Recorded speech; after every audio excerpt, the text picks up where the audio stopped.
Stay connected. Make sure you hit the subscribe button. Comment period script. Ladies and gentlemen, we are about to convene into the public comment period of our meeting.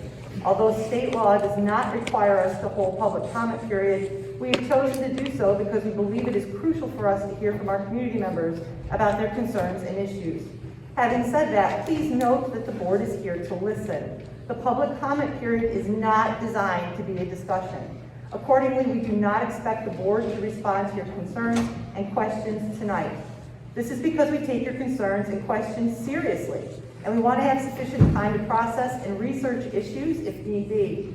We will, however, respond to your questions and concerns at a future meeting or have the proper staff member get back to you at the appropriate time. I also want to point out that under state and federal privacy laws, we are unable to entertain any comments or questions about school personnel. Please note, however, that we take personnel concerns very seriously. On these matters, we would ask you to go through the appropriate administrative channels. Finally, we recognize that right now our nation and community are polarized on a number of issues. That said, we want school board meetings to serve as an example to our students, some of whom are present here tonight, and that members of our school board and members of our community can deal with controversial issues in a civil manner and demonstrate mutual respect for one another. In that spirit, we will insist that all speakers and members of the audience maintain civility, respect for any divergent views, and other process. We ask the speakers please address their comments to the board directly, rather than the audience. In the unlikely event that the board meeting becomes unruly, the board will recess and return once order has been restored. Finally, I want to remind everyone that you may submit written comments to the board in lieu of speaking during the public period if you so choose or we run out of time. The board will now entertain public comments for 30 minutes. Each individual speaker is allotted up to 5 minutes. The individual time limits will be enforced so that many members of the public who wish to speak could be allowed to do so.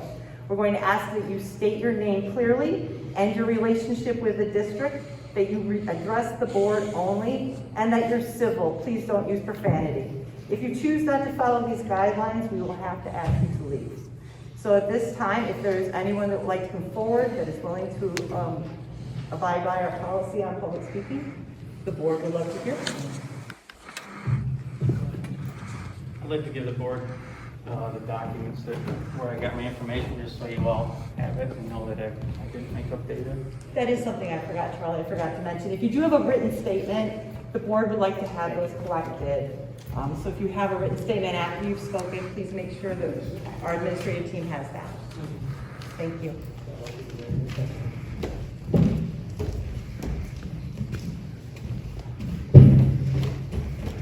Thank you, Lori. So I'm Charlie.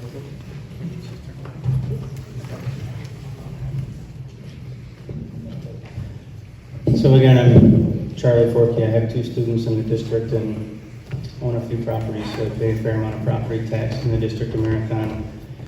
I already addressed a lot of my concerns that I have about the school finances, and I just want the board to know I appreciate the job that you guys do. I'm not here to attack anyone, just looking at the school budget as a concerned taxpayer is all. Last week, I started paying closer attention when I saw we were on this list of 23 schools, which you talked about already. I would much rather see us on a list of schools as a poster child. Here's how to manage your finances. There's 950 school districts in the state of New York, and that means only 2.4% made this list, and we're one of them. So then I took a comparison of our district to 8 other surrounding districts of different sizes: Cincinnatus, Cortland City School, Homer, McGraw, Groton, Whitney Point, and Dryden. We rank 6 out of 8 in annual budget size and 6 out of 8 in enrollment size, so that makes sense. However, we're 3rd out of 8 in our spend per pupil and 3rd out of 8 in executive salary. If we were not a district targeted and our proficiency results in math and ELA were improving, I wouldn't be very concerned. Based on public information available through Cornell's Applied Demographic website, which is there for you all to review, our math and ELA scores have plummeted the past 10 years. I can say we're starting to see some stability and them rise a little bit now. And that data, I believe, only goes through 2019. So in the past 10 years, we already talked about enrollment has gone down year over year, and it's down 13% from 2011. Meanwhile, our spending has risen 51% during that same time. Our average cost per pupil in 2012 was $18,891. This year it's going to be $32,000. My concern there is if we take historic information and apply our current spending trends, we're on track to have a $30 million budget by the year 2030 and an average spend per pupil of $55,000. I'm concerned that the families and residents of Marathon can't afford the changes that are coming if the budget continues that way, and we need to try to find a way to make some changes starting today. The next thing I want to talk about briefly is this American Rescue Plan grant money. So a lot of us have a lot of concern by taking this money, we're putting ourselves out there susceptible to a lot of rules. I would like the board to consider returning this money, and I hope a lot of us in here would support the idea of returning this money to not hold ourselves accountable to a lot of these rules and regulations that we might be held accountable to. There's 24 lines in the budget that I received, increasing for a total of $791,000 this year. My final comment will be, I just ask the board or whoever's on the financial planning committee to please take a look at each of those lines and see where are there any opportunities to reduce our spending. Thank you.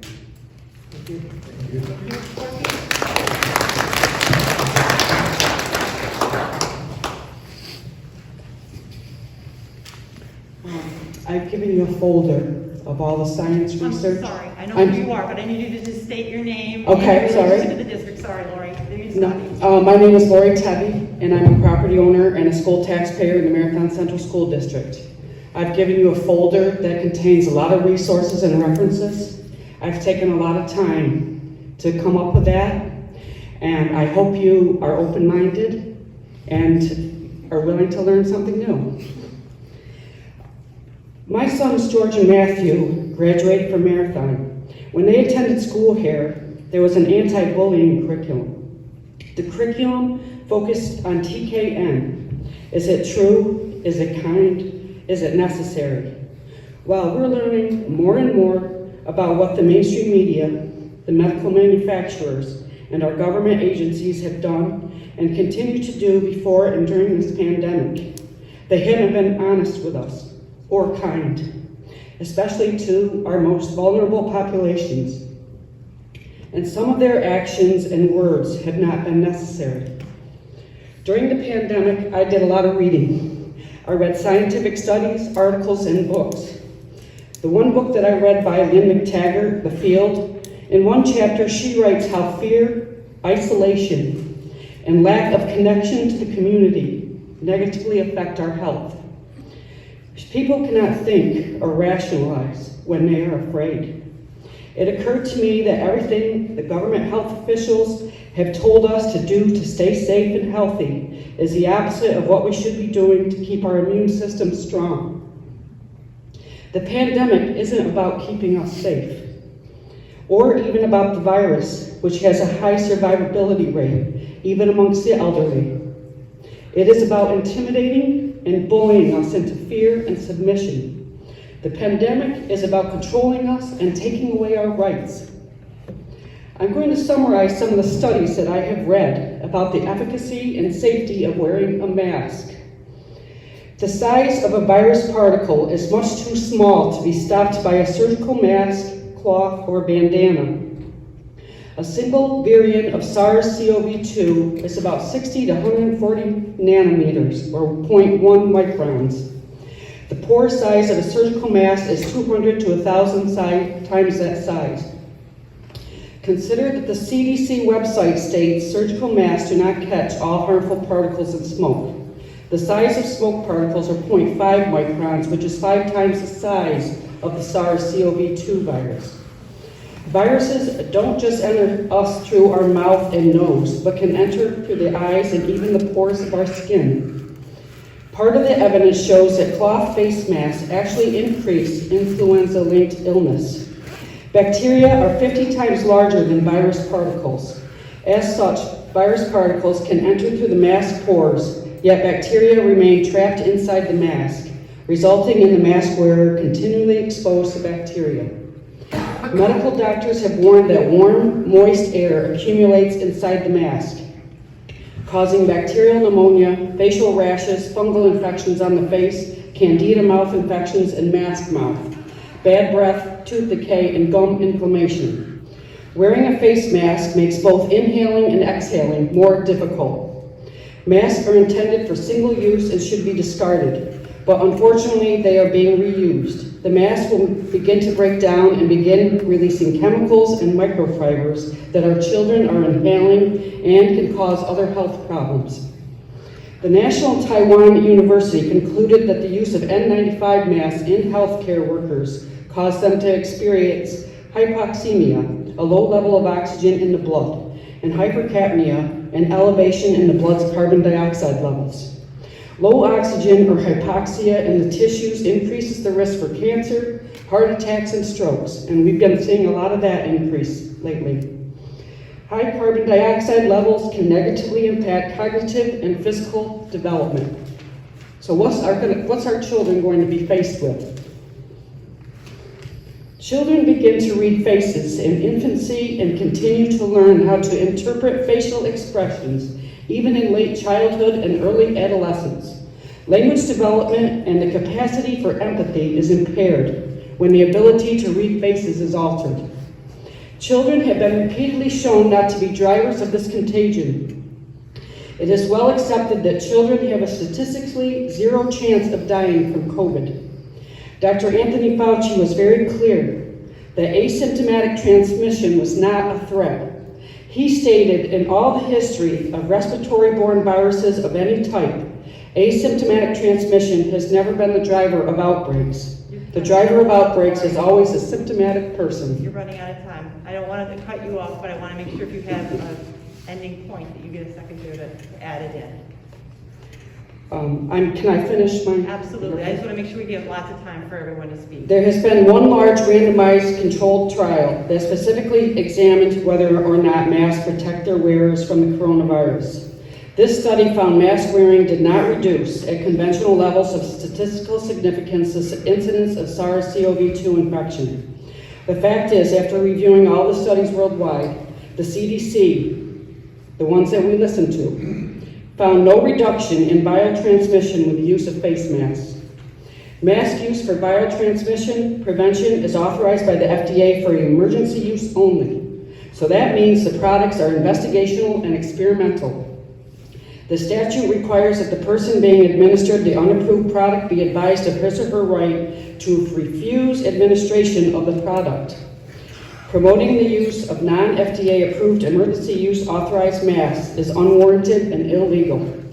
This mandate is in direct conflict with Section 360BB3A of the Public Health Service Act. Lori, it's 8:17. That's more than 5 minutes. I'm going to have to ask you to yield before. I'd like to donate my time to her. That's not part of our bylaw, but we can yield the time. I think most of us are here because they want to hear what I have to say. If it has to say notes like that would be fine, but yielding the time is different. So if you hand off your note sheet and somebody continues to read it, I don't think that that is in disagreement with our policy, but. Tiffany.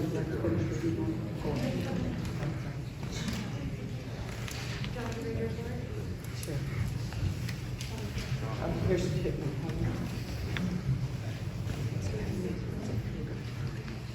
Right here in that I stand. Welcome. Could you please state your name? My name is Shauna Holbert. I live in Marathon. I also have a young child who's going to be going to school soon. Is there anything else you would like to know? No, just wanted to make sure we know who everybody is. Thanks.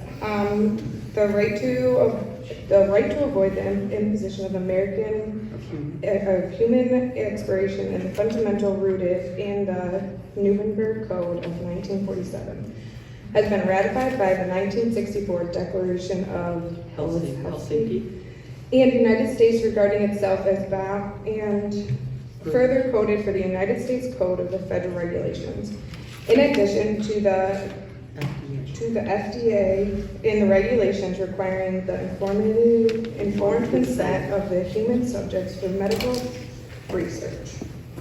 The law is very clear. It is unlawful to conduct medical research even in a case of emergency unless steps are taken to secure informed consent of all participants. Furthermore, by requiring children to wear masks, you are promoting the idea that masks can prevent or treat a disease, which is illegal in a deceptive practice. Deceptive practice. It is unlawful to advise that a product or service can prevent disease unless you possess competent and reliable scientific evidence, substantiating that the claims are true. Wearing masks prevent a severe risk of harm to the wearer and should not be required for children, particularly given that these children are not ill and have not done anything wrong that would warrant an infringement of their constitutional rights and bodily autonomy. Our children have been forced to carry the burden of this pandemic. A mandate is not a law, nor is it an executive order. Neither one supersedes the existing state and federal laws or the U.S. Constitution. When the New York State judge ruled that Governor Hochul's mask mandate was unconstitutional, the governor willingly broke the law by ignoring the rule. Neither the New York Department of Health nor the New York State Education Department can enforce anything above the ruling. If our unelected governor continues to bypass the legislature and disregard the judicial system, then she is a tyrant, and the whole government is a sham. That's good. As educators, administrators, you have the responsibility to do the right thing. Okay, and abide by existing state and federal laws and the Constitution. Let's put an end to the bureaucratic policies that aren't making society safer, but are sacrificing our children's mental health, emotional, and physical health. President Edsel, I urge you, the Board of Education, to change our course by ending the mandates and allowing our children, parents, and guardians to make their healthcare decisions. Is this your question? Yeah. I'd like to know if the appellate court rules the mask mandate is unconstitutional. I would like to know if you are going to abide by the Constitution and the state and federal laws that exist right now, not the Health Department and not the Department of Education. They do not supersede the Constitution or those federal and state laws. Thank you. Hello again. Anybody that knows me from high school or just met me knows that I get fiery and passionate. So I saw numbers that I associate with my kid, and it seemed like a business, and then I had to ask the question that wants to make me participate in your business. So once again, I'm Tiffany Hubbard. My name is Tiffany Hubbard. My kids are 6 and 5 and 8 months, and I was born and raised here. We moved back here to join this community where I loved growing up in. And I do thank you for taking the time to hear me speak tonight. I did prepare something because, as you can see, I can get a little passionate when I just speak off the cuff. So I want you to know, again, I'm not here to personally attack, project anger, or disrespect. You guys have an extraordinary responsibility as Board of Education members, as a superintendent of our school district. And I am just, again, a passionate mom of 3 here to talk to you about what's been going on. And walking into this meeting tonight was difficult for me. By wearing a mask as like the price of admission or out of like force, not fear, is something that it makes me compromise my commitment to self-autonomy and self-responsibility. I've made a personal and firm decision that I will no longer comply with that kind of tyranny that's become so quickly socially acceptable in our disappointing society. I'm an adult and that's my right. But I'm here tonight on behalf of my children to bending my beliefs to advocate for them who are defenseless. They cannot stand up for themselves and aren't given such rights. I think the most extraordinary responsibility that we're given in this life is the role of a parent. a children's vulnerability and innocence is overwhelming from the time they're placed in our arms, and all we think about from that moment on is their well-being. Now, we've all heard and said, and I hope we can agree on, that society's biggest responsibility is protecting our youth. Okay, but I don't think that's what's happening here. What we've allowed to happen over the past 2 years with the treatment of our children is inexcusable. These actions are justified under the umbrella of a false sense of safety. Quarantines, unnecessary medical testing, and masking have completely altered a child's way of life. We dismiss the effect that it's having on them by saying kids are so resilient, or they'll get used to it, or they really don't mind, at least they're in school. It validates mandates, rules, and regulations that, quite frankly, are not within your right to determine, because they're not your kids. They're not within the state's right to determine. It's not the state's kids. We are completely dismissing them as little people, little real people who read facial expressions. And from my 5 and 6-year-old, I can tell from across the room when my 6-year-old is mad. He reads it all over his face. A simple smile can quite literally make them feel safe, cared, and welcomed all at once. We're dismissing their evolving personalities to what the state has deemed as safety, and we're taking advantage of their vulnerability because of safety. And how is this inhumane, robotic behavior explained to them? You scare them. You tell them they can get sick by talking to somebody, by sitting next to somebody, that they can get somebody sick by playing in the gym, by sharing a bus seat with them. You tell them to just do as they're told, because they're kids, right? They'll just listen. Now, I'm empathetic with your situation because the pressure on you from our state government leaves you with little to no options. But you are sitting here tonight because you guys chose this burden of being on our Board of Education. You chose that responsibility. And your job is to advocate for the students in our district. And my job as a mother is to advocate and look out for my child's well-being, safety, and health. You just heard a wealth of information about the detrimental effects and efficacy of masks. I also know you can all pull out your phone and do a quick Google search and pick the science that you want to believe. But what you cannot debate is my God-given right to parent Joshua, Joel, and Abigail. We as parents want to make our own decisions, own the consequences of those decisions, and continue to be constant learners in this role of parenthood. I want to know, will the district implement an approved plan now that allows masking to be a choice by parents and students immediately once the state mandate is lifted? We do not want to delay in discussing this matter and urge you to start talking about this immediately so we have an answer as soon as the day comes. And speaking is not my favorite thing to do at all. I didn't even know that I was going to get up here tonight until a few days ago, but it is crazy when advocating, what the guts you get when you're advocating for your kids. And I hope that you guys can find the same courage because I think you'll see that you have a community of support behind you. Thank you.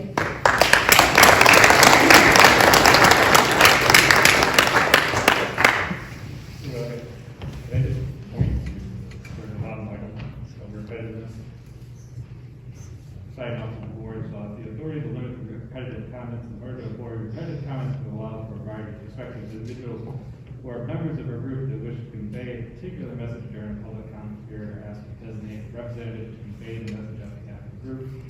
That's what makes Can't hear you. Your mask on.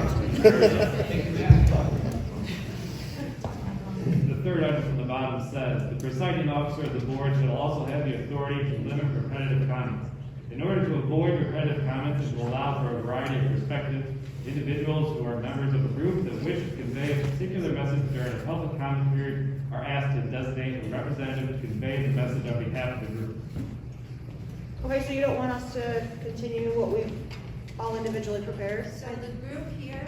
You can choose to let them speak though, still, you reserve the right to, but you can allow them to have. The intent of that is so that we don't hear the same message over and over again for 30 They minutes. want to I know, hear the can I please finish?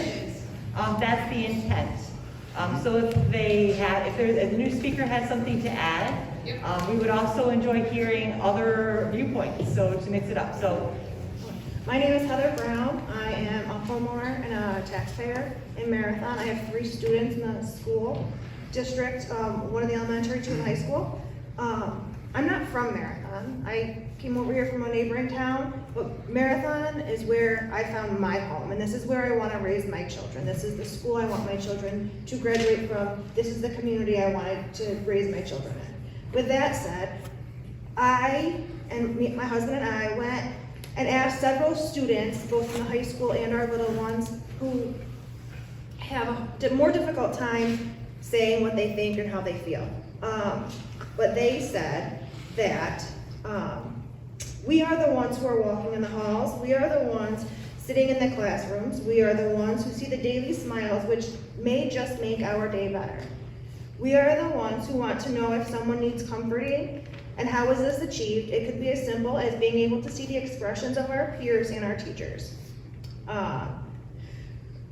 There are kids in school who don't even know what it is to have a school day that consists of full faces. Their first experience at the school is nothing short of sadness because they don't even know what their peers or teachers look like or how they feel because they can't see their facial expressions. Recognizing and reacting to facial expressions is something that our children learn and are taught from birth, but they are not able to use this, they're not able to see expressions of their peers or school staff. How are our children going to learn sympathy or empathy, or how to be a good friend if they cannot see others' expressions? Another comment was, this year we have almost made the 100-day mark. On average, we as students are in a mask for 8 hours, sometimes more if riding the bus or participating in after-school activities, such as sports. Do we get a break? We do not. We do not have an opportunity to sit in the office or a classroom during a free period with no mask. We get a short break while we are eating, but that is all we get all day. The 100-day mark means we have been in the mask for 800 hours, 48,000 minutes and counting. Many of us do not even know what our staff or teachers look like. The masks cause unnecessary acne, ear strain, are difficult to breathe in. The number one reason given to us why the children are ready to be done with the masks, they feel like they can't breathe, like they can't catch their breath. If these are not good enough decisions to make your choices, then what would be? Why not start now to advocate for ending the masks requirements for our students as soon as the mandate ends? Thank you, Madam.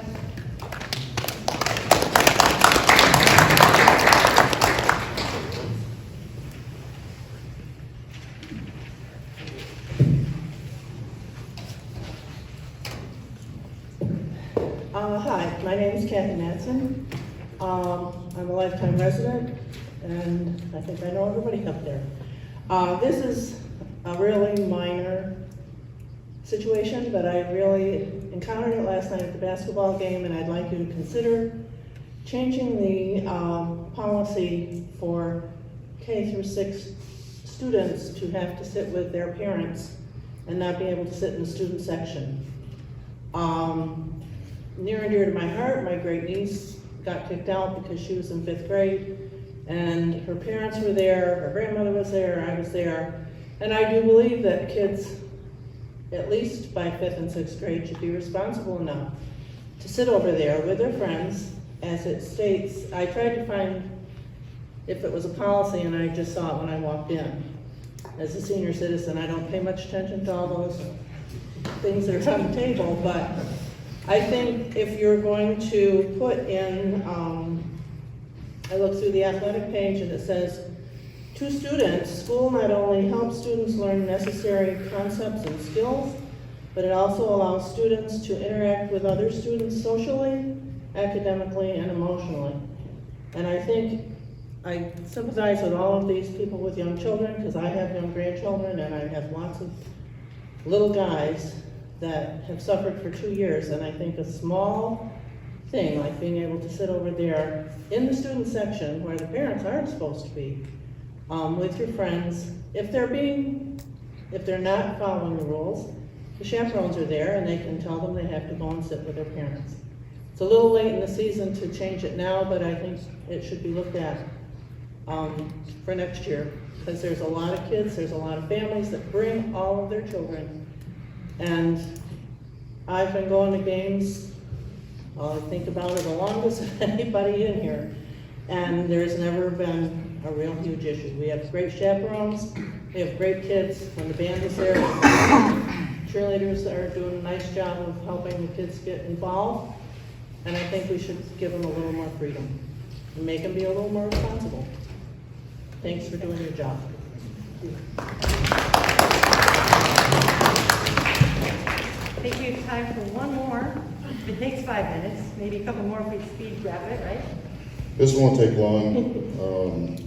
Just have a few questions for the board to kind of overview. I'm sorry, could you introduce yourself? I don't know. Yeah, I'm Eric Lee. I'm sure most of you know me. I'm a lifelong resident, graduate of this school. I work in town.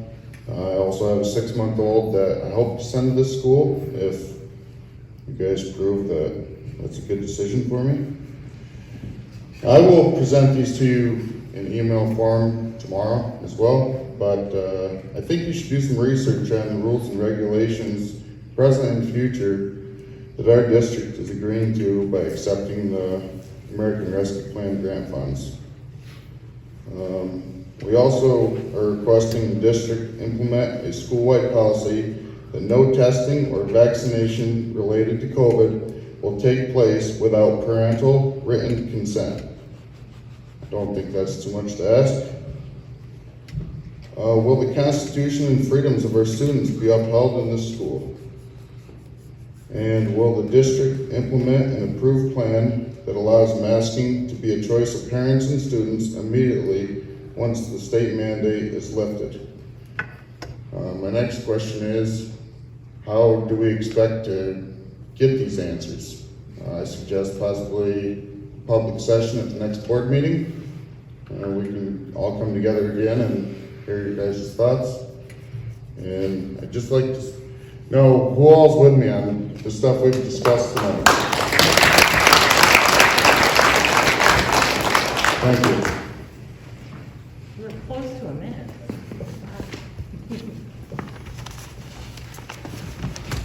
Am I good to go? You are. You All right, have my a name couple is minutes. Diane Brown. I'm a 30-year resident.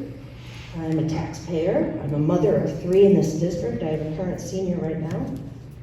So I'm well invested in this community.